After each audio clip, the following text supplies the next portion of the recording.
দুবার বললাম, আল্লাহ গুরুত্ব দিয়েছেন বিধায় আর একবার আপনাদেরকে শোনাচ্ছি। দান দান তিন দান। আল্লাহ তাবারাক ওয়া তাআলা বলছেন, মা ইয়ালফিযু মিন কাওলিন ইল্লা লাদাইহি রাকীবুন আতীদ।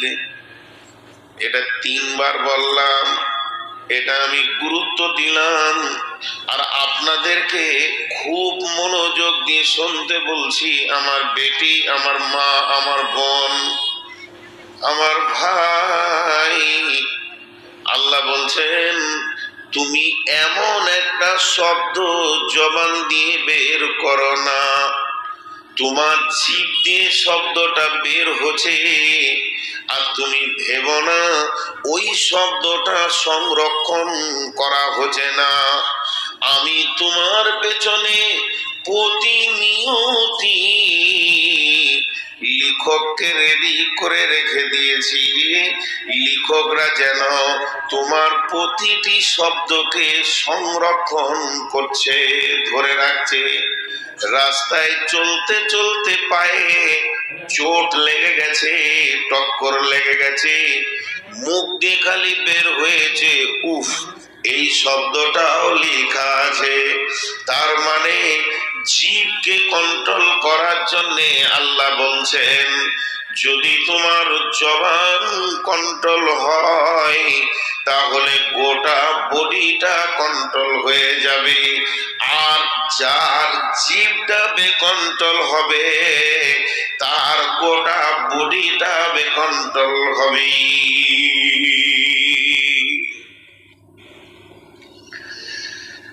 2 মিনিট দুটি কথা বলছি। শরীরে যতগুলি পার্টস আছে মা বোন, শরীরে যতগুলি পার্টস আছে, আমি কথার কথা বোঝানোর জন্য বলছি, 1000টা পার্টস আছে শরীরে। এই 1000টাকে একদিকে রাখেন আর ওর থেকে একজনকে বের করে একদিকে রাখেন। তাহলে একজনকে যদি 1000 থেকে বের করা হয় তা ওই দলে থাকবে 999। তো শরীরে যদি 999টা পার্টস থাকে, একটা পার্টস হচ্ছে ওর সর্দার, ওর কমান্ডার, ওর হুকুমে ও চলাফেরা করছে, তার নাম হচ্ছে জিভ। তার নাম হচ্ছে জিভ। জিভ গোটা বডিকে চালায়, জিভ গোটা বডিকে চালায়। জিভ এমন একটা জিনিস, আপনার জবান যে বিষয়টা বেশি আলোচনা করবে আপনার চরিত্রকে সেই রাস্তা দিয়ে নিয়ে যাবে। তাহলে জিভ বড় খতরনাক। এখন আপনাকে একটা লিস্ট করতে বলছি, মোটামুটি 4-5টা বলছি। ব্রেন, চোখ, কান, হাত, পা, তারপরে আপনার সরঙ্গা, মেয়েদের, পুরুষের যতগুলো পার্টস আছে, আগে লেখেন পা, একটা দাগ দেন, কটা গোনা করে? 3টে গোনা করে। সরঙ্গা কটা গোনা করে? 2টো করে, 3টে করে। এইভাবে ব্রেন কটা করে? 5টা করে কি 10টা করে? 2টো, 3টে, 5টা, 2টো, 3টে, 4টা, 5টা, এর বেশি গোনা কোনো পার্টস করে না। আর যখন লিখবেন আপনি জিভ বা জবান, লম্বা করে টেনে আপনাকে লিখতে হবে 163। জিভ এত খতরনাক, ও একাই 163টা গোনা করে।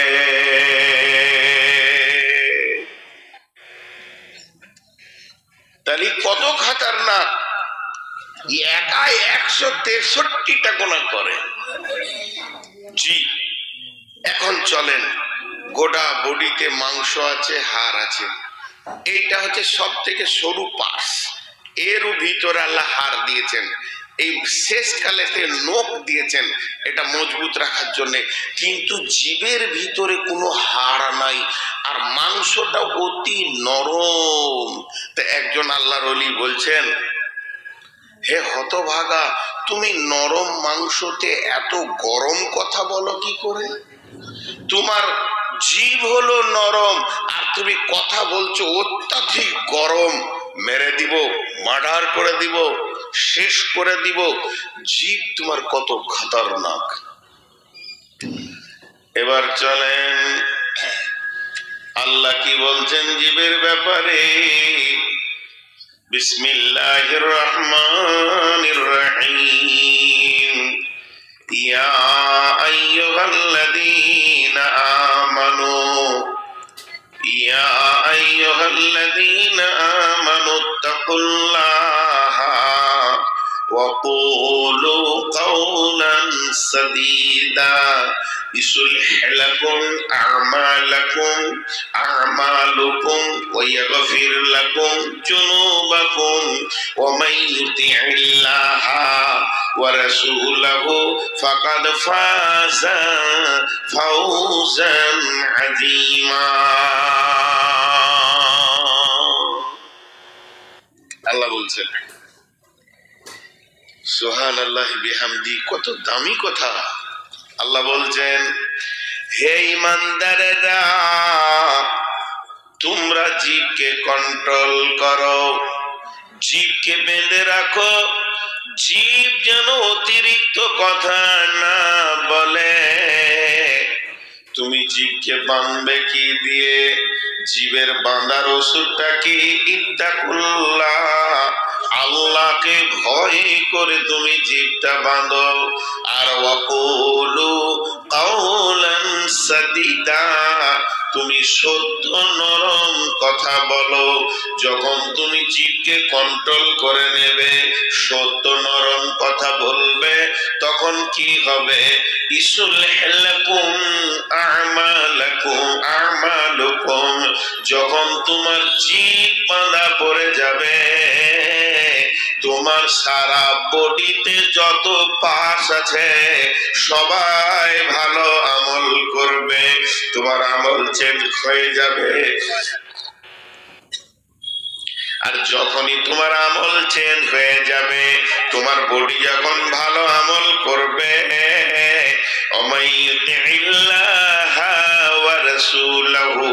তোমার জন্য আল্লাহ এবং রসুলের রাস্তাটা আসান হয়ে যাবে। এটাতে তুমি নেমে যাবে, যেহেতু তুমি সত্যবান। ফাকাদ ফাজা ফাওজান আযীমা, তুমি জিভকে কন্ট্রোল করলে সব থেকে বড় কঠিন দিন কিয়ামতে তুমি সেদিন সফল কাম হবে। জিভকে কন্ট্রোল করো। জিভ অতি খতরনাক, জিভ অতি খতরনাক। জিভ এত খতরনাক আপনাকে জান্নাত ঢুকতে দেবে না। এখন একটা দর্শন কথা বলবো 5 মিনিট, এটা ধ্যান দিয়ে শুনতে হবে। এটা ফিলোসফি, কোরআন হাদিসের সমন্বয়ে হবে কথাটা, কিন্তু ফিলোসফি দর্শন হচ্ছে অতি কঠিন। যারা বুঝে তারা বুঝে, যারা বুঝে না তারা বুঝে না।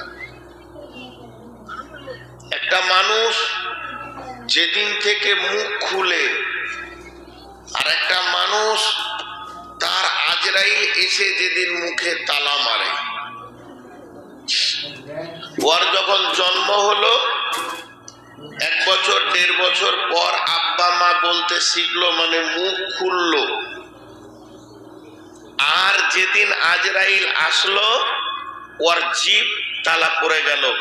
এই টোটাল জীবনে ও যত কথা বলে, টোটাল জীবনে যত কথা বলে তার 4টা ভাগ। যে কথাটাই বের হবে আপনি 4টা বালতি রাখবেন, যে কোনো একটা বালতিতে ফেলা হবে। যেটা এখানে পড়ছে, এটা এই ভাগে পড়ছে, এটা এই ভাগে পড়ছে, এটা এই ভাগে পড়ছে, 5 নম্বর ভাগ নাই। সেই 4টা ভাগ কি? নম্বরে ভালো কথা, 2 নম্বরে খারাপ কথা, 3 নম্বরে প্রয়োজনীয় কথা, 4 নম্বরে অপ্রয়োজনীয় কথা। মা বোনেরাও কান দিয়ে শুনেন, বিশেষ করে আমার বেটিদেরকে বলছি, শিক্ষিতা মেয়ে তোমরা কান করে শোনো। একটা প্রয়োজনীয় কথা, একটা অপ্রয়োজনীয় কথা, একটা ভালো কথা, একটা খারাপ কথা। এবার আল্লাহ বলছেন, যদি কেউ ভালো কথা বলে, কাউলুন মারিফুন, কাউলুন মারিফুন কাসাদাকাতিন, কেউ যদি ভালো কথা বলে প্রত্যেকটা শব্দতে সে সাদাকার নেকি পাবে। এই যে এখন আমি বকছি, এটা হলো সাদাকা। এখানে টাকা দিলেন যেমন নেকি পেলেন, তেমনি একটা ছেলেকে গায়ে হাত দিয়ে বলবেন, ভাই তুমি আর বিড়ি খেও না, নামাজ পড়ো, নেকি পেলেন শব্দে শব্দে। এবার আর বলছেন, যদি কেউ খারাপ কথা বলে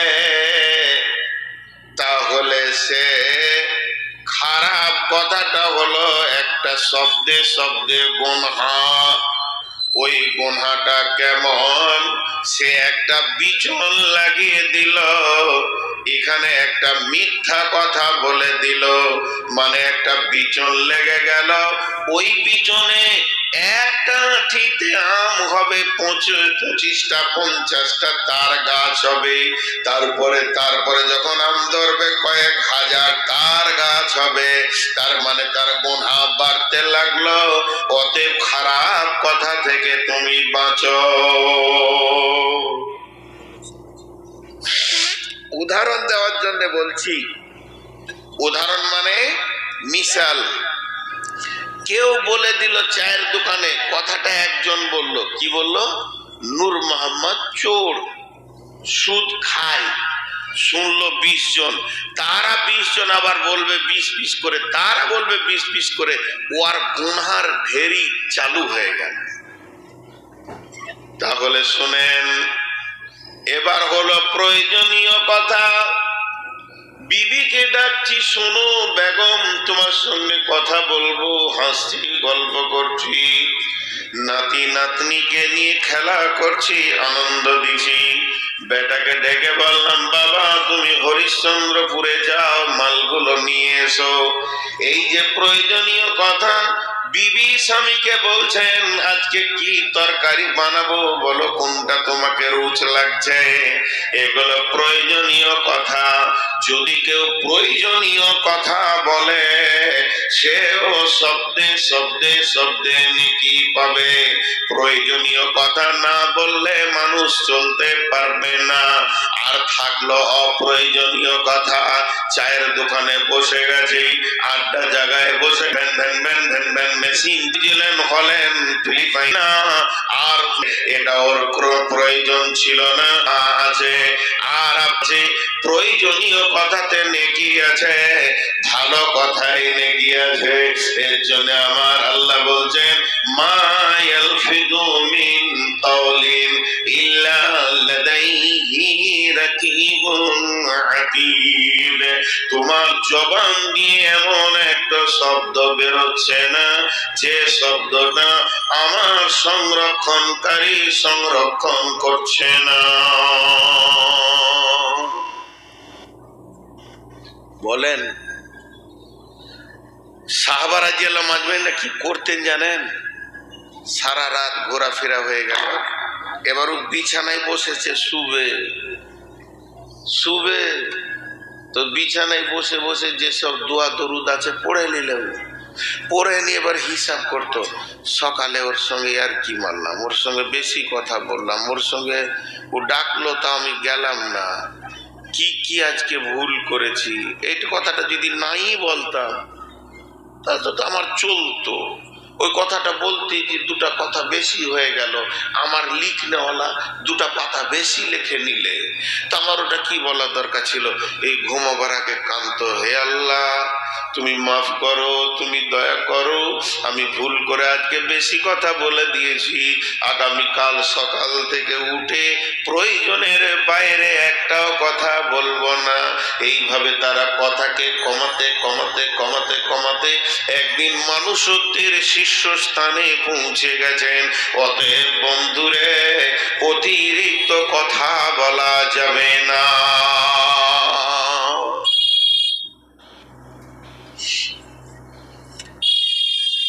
একটা সাইকোলজিস্ট দিব এখন, হিসাবটা মন দিয়ে শুনবেন। হিসাবটা কি?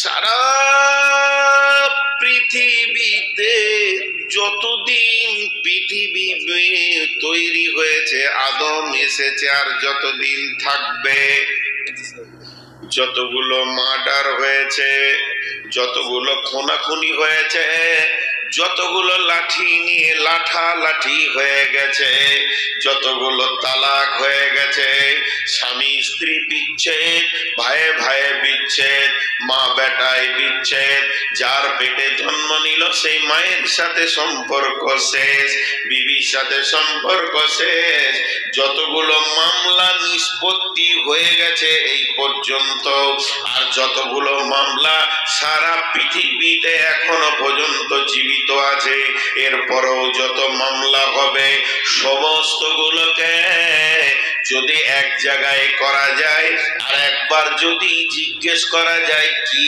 কারণে হলো, কারণটা যদি পিছাতে পিছাতে পিছাতে পিছাতে 1 নম্বরে যাওয়া হয়, নাম্বার 10 কারণ, নম্বর 9 কারণ, নম্বর 8 কারণ, নম্বর 7 কারণ, নম্বর 6 কারণ, নম্বর 5 কারণ, নম্বর 4 কারণ, নম্বর 3 কারণ, নম্বর 2 কারণ, নম্বর 1 কারণ, তো দেখা যাবে মার্ডারটা হয়েছে 10 নম্বরের কারণে।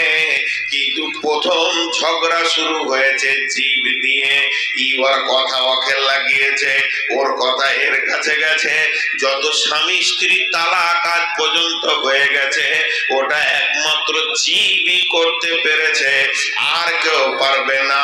ভাইয়ে ভাইয়ে বিচ্ছেদ, তার মানে বউ স্বামী স্ত্রীকে কথা ফুসফুস করে লাগিয়ে দিয়ে ভাইয়ে ভাইয়ে বিচ্ছেদ ঘটেছে। তার মানে জবানের মতো কঠিন ধারালো অস্ত্র পৃথিবীর বুকে আর নাই।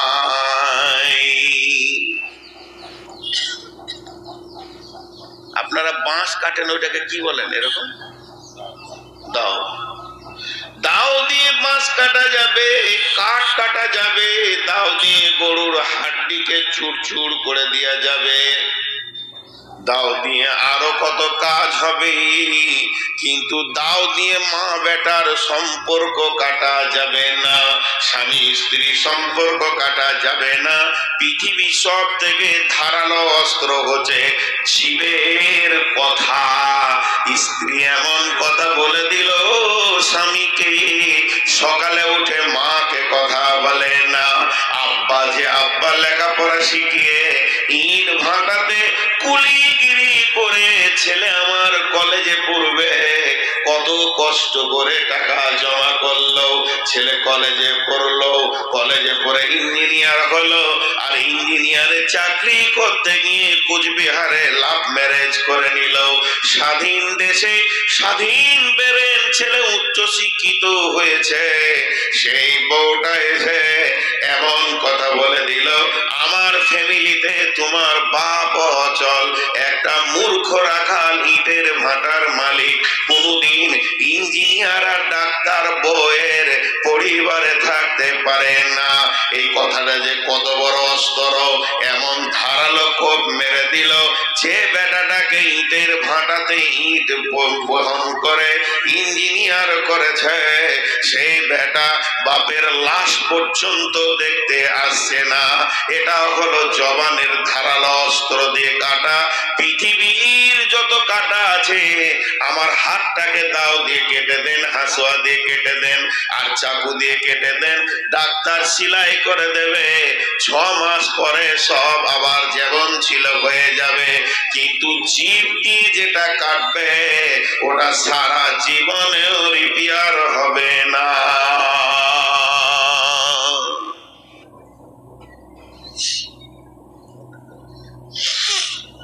দাও দিয়ে কাটে চামড়াকে, আর জিভ দিয়ে কাটে দিলকে। দিল, প্রেম কেটে যায়।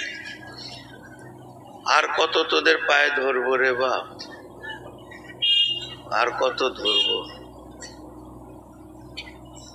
ওইদিকে দুজন দাঁড়িয়ে আছে, কেউ ঘিয়াকে বসিয়ে দেন, আর না হলে এখান থেকে খসিয়ে দেন।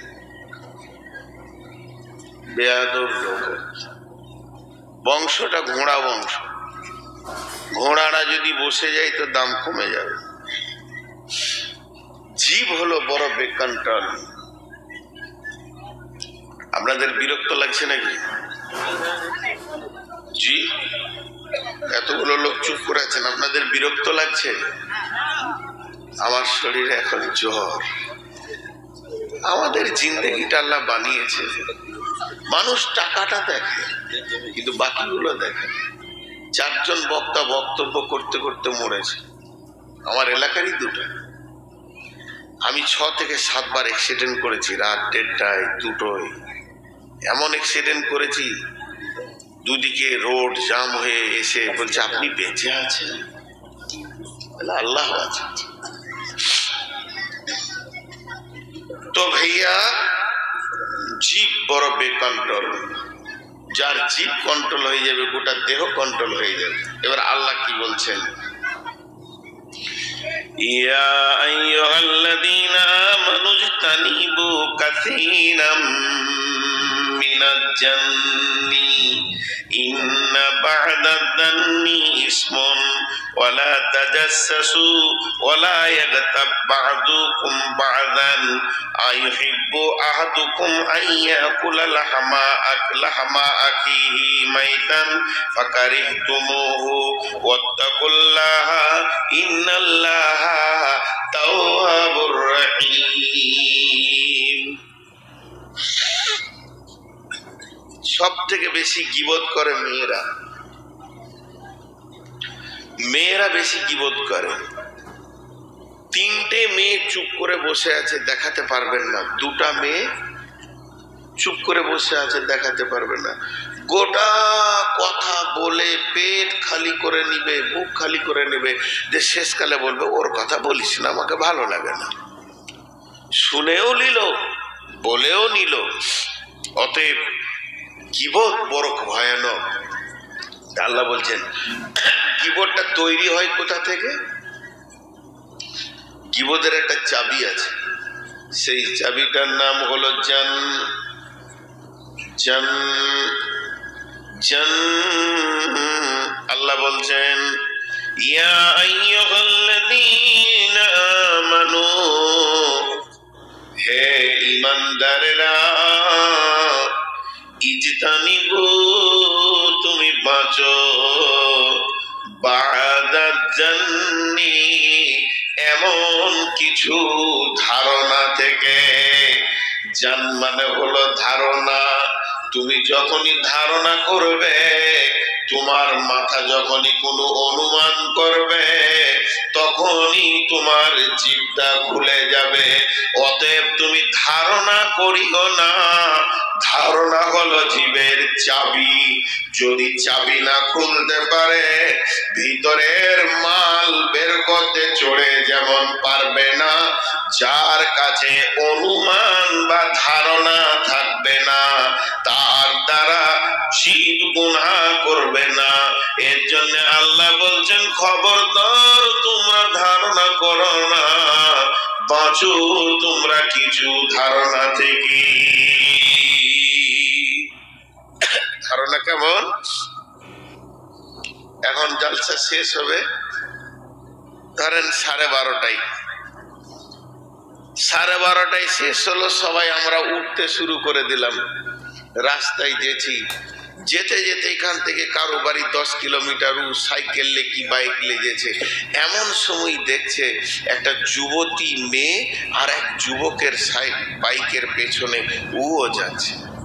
ও ধারণা কি করলো, ও তখন ওর বন্ধুকে বলছে, দেখছিস রে এত রাতে জোয়ান জোয়ান ছেলে মেয়ে, যুগ জামানা খারাপ। ধারণা করলো কি করলো না? আরে হ্যাঁ না বলেন, ধারণা করলো, খারাপ ধারণা করলো। কিন্তু আসলে ঘটনাটা কি? আসলে ঘটনা হলো ওরা ভাই বোন। বোনটার রাত 1:30টায় হঠাৎ পেটে যন্ত্রণা, অত্যন্ত যন্ত্রণাতে কাঁদছে। ভাই বলে, ওর তোকে হরিশ্চন্দ্রপুর নিয়ে যাব। এবার ভাই বোনে ডাক্তারখানা চললো, আর ধারণা করলো নোংরা, কিংবা তারা প্রেমিক প্রেমিকা গোপনে বাড়ি ছেড়ে পালাচ্ছে। ধারণা করলো দুজনে মনে হয় ভাই বোন জলসা শুনে বাড়ি যাচ্ছে। এ ধারণাটাও তোমার মিথ্যা, আগের ধারণাটাও মিথ্যা। আল্লাহ বলছে কোনো ব্যাপারে তুমি ধারণা করিও না, যখন তুমি ধারণা করবে তখনই তোমার জিভ খুলে যাবে, আর তোমার জিভ কথা বলবে। এমন কিছু ধারণা আছে তোমাকে কাবিরা গুনার ময়দানে ডুবিয়ে দেবে।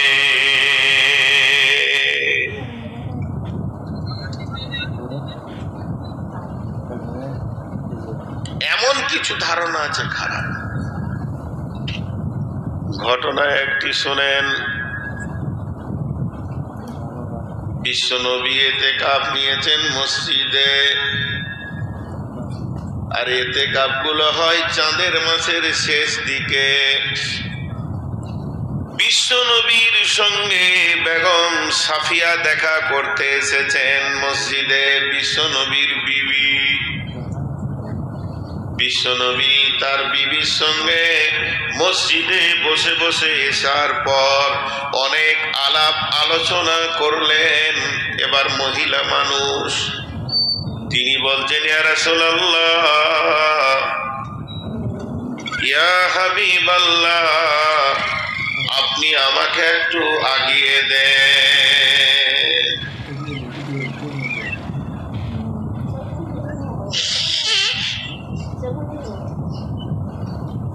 জি, ইতিকাফ তো হয় চাঁদের শেষ দিকে, আঁধার রাত। আর রাসূলুল্লাহ সাল্লাল্লাহু আলাইহি ওয়াসাল্লাম বিবির সঙ্গে কথা বলতে বলতে একটু রাত বেশি হয়ে গেছে। তখন ওনার স্ত্রী কি বলছেন, ইয়া রাসূলুল্লাহ, আপনি তো ইতিকাফ নিয়েছেন, মসজিদ থেকে তো বাড়ি ঢুকবেন না, তবে আপনি রাস্তায় রাস্তায় গিয়ে আমাকে বাড়ির কাছাকাছি করে দেন, আমাকে ভয় লাগছে। নবীজি বললেন, চলো, আমার দিকে অ্যাটেনশন হন না, গাড়িটা সামনে আনা করাবো, ওইদিকে তাকিয়ে আছেন না, সবাই লয়। আমার চক্ষু সূক্ষ্ম, গাড়িটাকে এমনি করে দেখছে। আহা, গাড়ি দেখার যদি আফসোস থাকে, একটা চট আর হাত পাকা রুটি নিয়ে যে হাই রোডের ধারে বসবেন, সারা দিন দেখলেন। এখন বায়ানটা শোনেন। এবার বিশ্বনবী যাচ্ছেন ওনার বিবিকে আগাতে। রাত রাত রাত মানে আঁধার, রাত মানে তো এটা মসজিদ, ওই জামে মসজিদের অতটা যাবে কি, আর একটু যাবে। এদিকে রসুল চললেন বিবিকে নিয়ে, আর ওই দিক থেকে দুই বন্ধু সাহাবী গল্প করতে করতে আসছে। দিয়ে রাস্তার মাঝে ক্রস হলো, বিশ্বনবী চলে গেলেন, ওরা এদিকে চলে এলেন। যখনই ক্রস হয়ে গেল, আল্লাহ নবী ওনার বিবিকে বললেন, দাঁড়াও, তুমি একটু দাঁড়াও। রাসূলুল্লাহ সাল্লাল্লাহু আলাইহি ওয়াসাল্লাম ফিরে এক দু পা এসে বলছে, ওই আল্লাহর বান্দা, ওই কে আছো শোনো। দুইজন কাছে গেলেন। এমন সময় দুইজন কাছে গেলেন, নবীজি বললেন, রে আল্লাহর গোলাম, তোমরা আমার সাথে একটা মহিলাকে দেখতে পেয়েছো। ওই মহিলাটা হলো বেগম সাফিয়া, আমার বিবি। বেগম সাফিয়া আমার বিবি। দিয়ে বলছে, যাও।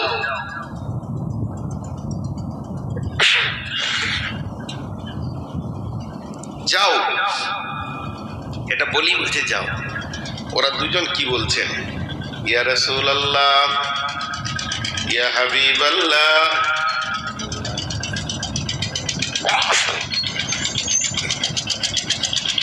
ও দয়ার নবী, আপনার প্রতি আমাদের কোনো ধারণা খারাপ নাই, আপনি বিবি ছাড়া হাঁটবেন না এটা আমাদের ভালো জানা আছে।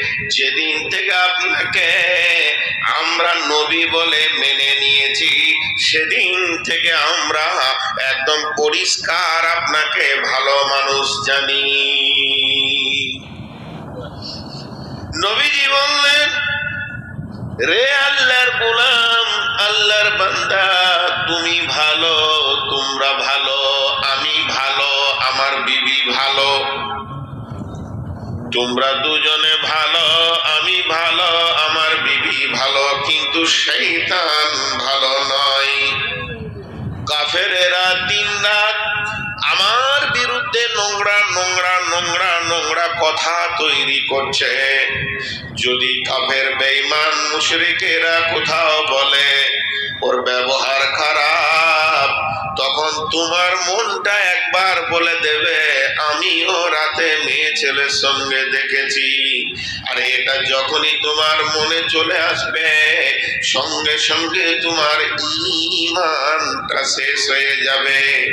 অতএব এটা যেন তোমার মধ্যে ধারণাই না আসে, তার জন্য আমি বানটা দিয়ে দিলাম। বন্ধুরা আমার, এর জন্য আমার আল্লাহ বলছেন, ইজতানিবু কাসীরাম মিনাজ-যন্নি ইন্না বা'দাদ-যন্নি ইসমুন। এমন কিছু ধারণা রয়েছে যেগুলো কাবিরা গুনাহ। ওয়ালা তাজাসসু, তাজাসসুসি করিও না। ওয়ালা ইয়াগতাব, এবং গীবত করিও না। বা'দুহুম আলা বা'দিন, একে অপরে পরনিন্দা পরচর্চা করিও না। আল্লাহ তাবারাক ওয়া তাআলা বলেন, আইয়ুহিব্বু আইয়াকুলা লাহমান আখিহি মাইত